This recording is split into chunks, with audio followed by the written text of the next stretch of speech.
Pawn is here, so if you're a tiny robot, you might want to take cover now. It's Dragon Ball Dissection, and I'm here to get to the bottom of this unhealthy cycle of abuse. Episode 15 of Dragon Ball GT is a very interesting outing. Conceptually speaking, it's one of my favorites. The group just got done battling a serious threat, which itself introduced a far more serious threat. It's time for a breather episode, a standalone adventure that can explore a character in a far more relaxed way. That character is Pawn, and the story is a fairly typical one in juvenile-focused media. The grown-ups don't appreciate me, so I'm going to run away. They lifted this one straight out of the Brady Bunch. No, seriously, it's Every Boy Does It Once, Season 1, Episode 14. Bobby believes that Carol is a wicked stepmother straight out of Cinderella and, oh, right. That's not what you're here for, my bad. Especially since it's such an uncommon occurrence, I like when Dragon Ball tackles more down-to-earth plots in its own way. Given that Pawn was introduced in the show with a need to prove herself and be taken seriously, it's fitting to check in on that. Despite some of my issues with her, I do like Pawn's yearning to make her mark, and her struggles here come across as cute and relatable. Especially given that this is really the last episode before the show makes a huge stride towards big ol' punchy fighting, I appreciate this story all the more. As this follows on from the previous story of the Lewd cult, Goku and Trunks privately discuss the potential danger of having someone like Dr. Mew competing with them for the Dragon Balls. The stakes have risen to the point that Trunks suggests heading back to Earth and swapping out Pawn for Goten. Goku, for his part, does not care one way or the other. Wow, thanks a lot, Grandpa. Unfortunately, Pawn overhears this entire conversation, and the fact that no one sticks up for her understandably hurts her considerably. However, before she can be unceremoniously traded and dumped, Giru locates another Dragon Ball on a desert planet. With the ship damaged by a native antlion, Pawn takes the opportunity to find said Dragon Ball on her own and earn her place on the ship. That does not go according to plan, requiring Giru to step in and save her life. Pawn realizes how mean she's been to this robot and resolves to become a better person, and the adults decide to keep Pawn on the journey after all. This is a solid premise. It combines internal conflict and external conflict to further all of the characters. Well, I guess it doesn't further Goku, who never had any skin in the game to begin with and doesn't seem to care about anything. But hey, it furthers 3 characters, and that's awesome! All of the events push the characters to where they need to be. Trunks' idea motivates Pawn, the damage to the ship distracts Goku and Trunks, allowing Pawn to carry out her plan. Pawn in danger motivates Giru to come to her rescue. All of those pieces fit together quite well, and I give it credit for that. However, its ideas smack against each other a bit. Pawn needs to prove to Trunks that she's worth keeping around. I guess it's a shame he's forgotten that the only reason he and Goku are alive is because Pawn figured out how to communicate Lud's weak point. However, Pawn can't save the day in this episode because Giru has to rescue her to prove their friendship. While both of these could have been combined so that Pawn retrieves the Dragon Ball but still finds herself in danger, the show kinda drops the ball in regards to the former. Giru saves Pawn's life, recovers the Dragon Ball they're looking for, and finds the oasis they need to refuel. Pawn accomplishes nothing in this episode other than getting herself lost and almost killed. If anything, this should validate Trunks' fear of keeping Pawn around. Based on just this episode, the second Trunks gets everyone aboard the spaceship, he should immediately floor it back to Earth. The show tries to have it both ways. Trunks congratulates Pawn on finding the Dragon Ball and the Oasis. She rightly gives credit to Giru, but Trunks dismisses that because Giru found them for her. That is so amazingly flimsy a rationalization, I can't believe they expected anybody to buy it. Goku's a bit odd in this scenario too. Despite what I said, I don't really mind him not having a serious opinion on Pawn's safety. Still, I think he'd be more excited to push ahead to the next adventure and fight, rather than being completely ambivalent about it. He's stood up for kids' involvement in the past. I think he's written this way simply because the story needs him to not advocate for Pawn, otherwise she has no motivation. That becomes all too clear when it's Goku who soberly instructs Pawn not to get in Trunks' way while he fixes the ship. That's just such a parent thing to do. An authoritative dismissal that Goku usually doesn't engage in unless the threat level is exceedingly high. The line immediately reminded me of Chi-Chi overhearing Goku encourage Gohan to finish his studying in Dragon Ball Z Movie 5. It's a line so out of character that Chi-Chi thought Goku was sick, with the punchline being that Goku only cares because he wants Gohan to hurry up and go camping. Here it's played completely straight. The adults here come across as a bit too boneheaded this episode, dumbed down for the sake of the plot. Giru flies off, announcing that he's searching for Pan, and they both wonder, what's he up to? Yeah, that Giru, who can decipher his inscrutable robot ways. He's not gonna find any bread on this desert planet. Oh well, back to ironing my spaceship. The episode surprised me by revealing that the spaceship flies on fuel water, that most elusive urban legend. Yeah, that's why they need to find an oasis. Apparently that dates back to Toriyama's concept drawings, although I don't know if the idea was his or if he was simply implementing the GT staff's idea into his design. I guess it doesn't really matter. I certainly enjoy learning more about the ship, but I bring it up because before I knew that, it certainly read to me like something they hastily came up with to fit this episode. It had never been mentioned before that the spaceship runs on water. While in retrospect you can interpret this vignette from the opening as them refueling, it had never been established in the show itself that the spaceship runs on water. Their fuel tank is damaged on a desert planet, so the fuel just happens to be something that is both possible to find, but also scarce enough to create drama. It just seemed a little too perfect. But even as far as that goes, Pan fills up a canteen before she skips out. So they have water on hand. Either the amount she took is negligible to fly a fantasy spaceship, or Pan just screwed them over even harder. All that said, while episode 15 is about Pan attempting to prove herself, in a larger sense, it's really about something else.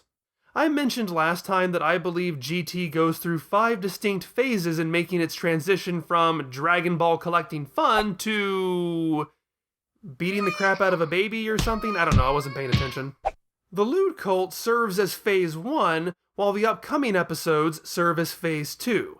This episode bridges the gap between them, so I guess it's phase 1.5? Yeah, this is getting complicated.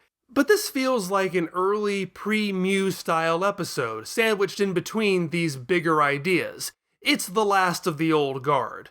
Phase 2, which takes place on planet M2, reveals that Giru's backstory ties into the main villain plot, namely that he's in league with them.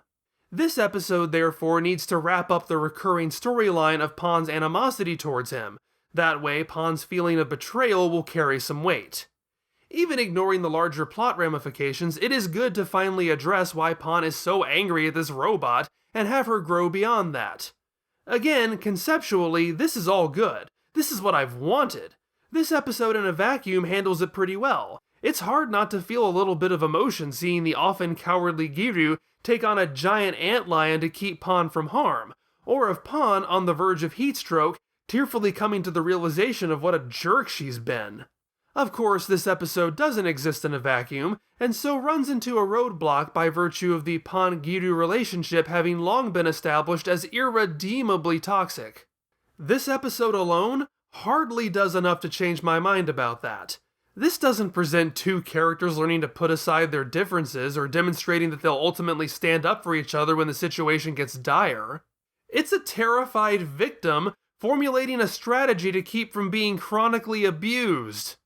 I'm serious here! At the end of the episode, Trunks commends Giru for saving Pan, to which Giru replies that the danger level drops when Pan gets along with him. And Trunks laughs because apparently that's funny. Dragon Ball GT, the show that proudly proclaims, it's okay, Giru has earned the privilege to no longer be beaten. Isn't that heartwarming? So let's pull back and examine this relationship as the series has presented it up to this point. You know, me ragging on Pan for the last few videos must have really confused the people who claimed feminism had rotted my brain when I made the extraordinarily controversial statement that the character the show framed as a cowardly wiener was in fact a cowardly wiener to try to abandon his date when said date's not looking. Who knew print job loser had a fan base? Now that I'm taking the male-coded robot side over the girls, you don't know what angle to attack me from, do you? I have opinions and I'm not afraid to wield them, baby. And this really isn't that complicated. Whether you're gay, straight, bi, pan, ace, male, female, NB, able, disabled, I don't like bullies and jerks. I'll call out stupid behavior when I see it, regardless of who does it, and just because I've stood up for a character before, doesn't mean I won't criticize their bad behavior later. Now, I am not averse to conflict between characters. I am not averse to imperfect or immoral characters. In the heightened reality of cartoons, I am not averse to stylistic violence played for humor. As with so much of comedy, what is funny is subjective, and what works in storytelling often comes down to how it's framed. And I think the best way to illustrate how such framing works or doesn't work is to compare this relationship to the Dragon Ball relationship it's clearly trying to emulate. A lot of you asked me to compare it to this, which is great because I was already planning to. I'm talking, of course, about Bluma and Oolong. It's the match of the century. On one side we have Girl and Robot, on the other side we have Girl and Pig. Both sets are comedically antagonistic, both involve acts of physical violence. So why do I think one is hilarious and the other is cringe? We've already talked about how Pan was created to emulate parts of Bluma's personality from the first story arc. If this debacle proves anything, it's that you can't just do a lazy find and replace, dropping in attributes without considering whether or not they fit the new character. While Pan shares some traits with Bluma, like a quick temper and a big ego, those aren't enough to drop her into this same scenario. For a quick refresher, Son Goku and Bluma stop Oolong from terrorizing a town, after which Bluma forces him to join their quest. From that point on, they're in frequent conflict, and it's easy to see why. Bluma forces Oolong to do things he doesn't want to do. In fact, she even drugs him to keep him from escaping. For his part, he's a dirty pervert, who frequently tries to take advantage of her. Each one is trying to game the other. It's a tenuous alliance, which keeps things dynamic. But it's always grounded enough for the audience to understand why they react the way they do. The conflict is firmly established in their characters. So, how does this apply to Pan and Giru? Well, it doesn't. But wait, you say, Giru swallowed their dragon radar. That certainly starts things off on the wrong foot. He's a thief, and he almost jeopardizes their entire mission. Yes, but he doesn't. He becomes their new dragon radar. Trunks and Goku almost immediately get over this loss and welcome him on the trip. For his part, while Giru tries to run away at first, he quickly saddles up with his new friends. He's not a prisoner, he's not under duress, he's not frequently trying to escape, forcing them to keep him in check, he's not trying to sabotage their efforts. His propensity to eat technology could certainly be used as a problem, and it's fair of Pan to be critical of him doing so. However, it's framed as something he needs to do to survive, so it's hard to hold it against him. Besides, as we'll explore in a second, most of Pan's abuse of him does not stem from a reaction to that. There's really no reason given as to why Pan is so incredibly hostile towards Giru when none of her friends are. She could be understandably suspicious, but this level of intense rage feels unmotivated, and Giru, despite everything, has no animosity towards her. This is a conflict based on nothing. For my next point, I'm going to use another example to help make the point of my example. It's my show, I can do what I want. In the original Star Trek, one of the most important relationships is between Spock and Dr. McCoy. They're the best of friends, but they also bicker constantly. In some ways, Dr. McCoy comes across a bit like a space racist. "Oh, you inhuman, emotionless Vulcan! You have green blood and pointed ears!" But it works because Spock's acerbic wit always hits back with a laser-focused quip. "I am not a jumbled mess of emotions like you. Why, thank you, Doctor." They're classic frenemies. Season 2 of Star Trek The Next Generation tried to replicate this dynamic between their Spock-like android Data and their down-to-earth medical officer Dr. Pulaski. And like this, it didn't work for a lot of fans. Dr. Pulaski mispronounces his name as Data, refers to him as an it, and makes fun of him for his inability to understand emotion. But Data is not Spock. He's much more childlike and guileless. When faced with such insults, he has no witty retort, no comeback, no defense. Even though he has no feelings to hurt, it came across to fans like bullying, and Dr. Pulaski only lasted for one season. The takeaway? Characters need to be evenly matched in some way. If one side is too dominant or the other side is too helpless, it's no longer fun. Once again, we can see that play out with Bluma and Oolong. It's true that Bluma has a degree of control over Oolong. She can even make him poop on command. However, there are other ways to match characters. Bluma and Oolong are both absolutely awful people. Bluma is vain and self-centered, and she uses her own sexuality to manipulate other people. Oolong is a perverted sex pest who wants what she's selling. Now, I'm not saying that one is equal to the other in the real world. Like I said last time, tone is very important in how such dynamics are perceived in fiction, and this dynamic is ridiculously silly. But we like to see big egos deflated. We like to see people get just comeuppances. Bluma captures Oolong and basically drugs him to make him her slave, which is really bad. But it's hard to feel too bad for Oolong when he was kidnapping people. It seems an appropriate punishment. Oolong drugs Goku and Bluma so he can sneak upstairs while Bluma is sleeping naked, which is horrific. However, he doesn't succeed in doing so, forced instead to comically stay up all night alone to guard against Yamcha and Puar since his allies are unconscious thanks to his own bad actions. Bluma forces Oolong to be groped in her place, which is pretty awful. Oolong gets revenge of a sort by taking it even further to humiliate Bluma. Basically, these two end up seeming like they deserve each other, that they're both on equal footing, each trying to out-awful the other. And like my comparison last time with Doltaki, the framing positions neither of these characters as suffering any realistic harm. They just get embarrassed or inconvenienced. There's a clear give and take. Bluma wants Oolong around because he's useful, but hates how pervy he is.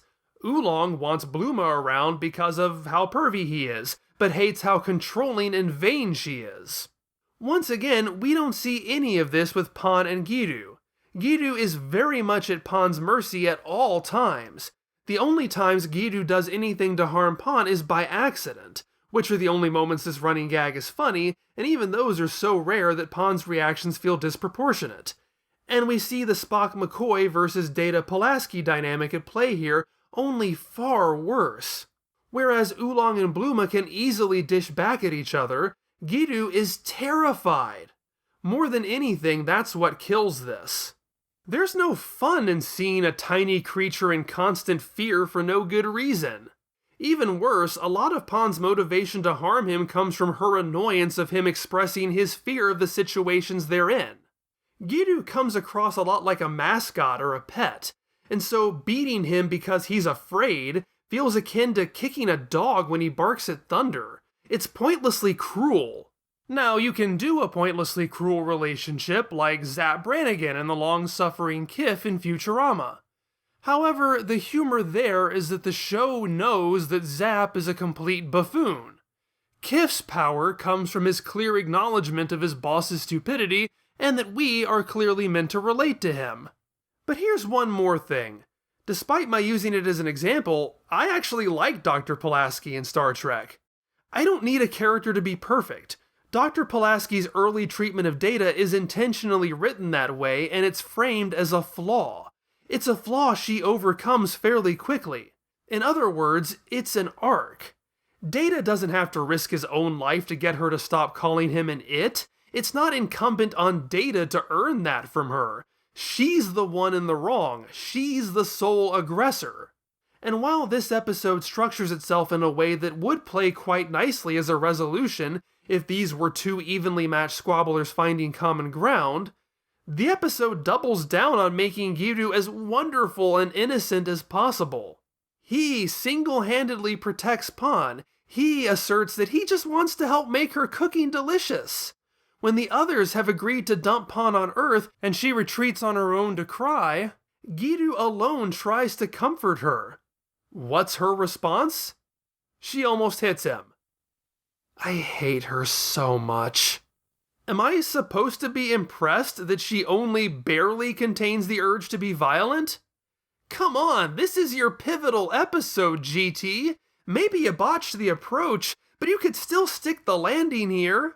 Let's at least give Pan a motivation, humanize her a little bit. But you want to know her stated reason for not hitting Giru this one time? She says it won't do any good, which to me implies that she usually hits him solely because doing so makes her feel better. It's just a shame that she's so inconsolable right now that even her favorite punching bag won't bring her happiness. Life is just so unfair. Oh yeah, that really makes me want to see these two become friends. Dr. Pulaski has an unexamined prejudice against artificial life forms. Pan just wants something to beat up on. Come on, Giru, just let her die in the desert. She chose this path, nobody wants her here anyway. You can just pretend you didn't notice her wander off. Then you'd be free. But no, he's too kind and pure for his own good, and the best he can hope for is that this act of undeserved kindness might make the beating stop. So yeah, there are so many ways they could have made this work. Give Pan a motivation, make Giru a less sympathetic character, give Pan a relatable arc, give Giru less realistic reactions to his abuse.